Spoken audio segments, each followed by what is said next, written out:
কুমিল্লাতে বন্যার পরিস্থিতি খুবই খারাপ অবস্থা ধারণ করেছে। মানুষের বাড়িঘর, রাস্তাঘাট সব পানির নিচে তলিয়ে গেছে। কুমিল্লার মানুষ এর আগে এরকম কখনো বন্যা দেখেনি। রাস্তাঘাটে প্রায় কোমর সমান পানি উঠে গেছে। কুমিল্লার মানুষের যোগাযোগ একেবারেই বিচ্ছিন্ন হয়ে গেছে। এরকম বন্যার কবলে কুমিল্লাবাসী আগে কখনো পড়েনি। এবার সবচেয়ে ভয়াবহ অবস্থা কুমিল্লা, ফেনী আরো কয়েকটা জেলাতে।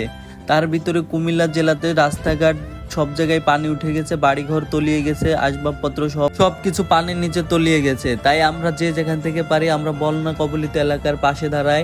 আর এই ভিডিওটা যারা দেখছেন শেয়ার করে দিবেন, আর সবাই যে যেখান থেকে পারবেন ইনশাল্লাহ চেষ্টা করবেন যে পাশে দাঁড়ানোর জন্য।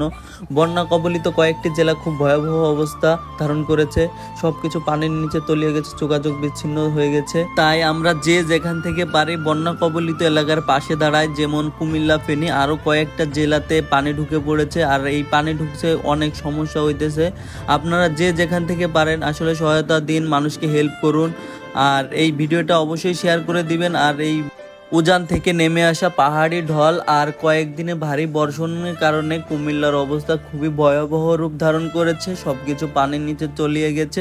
আপনারা দেখতেই পাচ্ছেন যে আসলে খুবই ভয়াবহ অবস্থা কুমিল্লাবাসীর। আপনারা যে যেখান থেকে পারবেন সহায়তা দান করবেন আর হেল্প করবেন, সবাই পাশে থাকবেন। আর এই ভিডিওটা অবশ্যই শেয়ার করে দিবেন, আমার চ্যানেলটি সাবস্ক্রাইব করে দিবেন।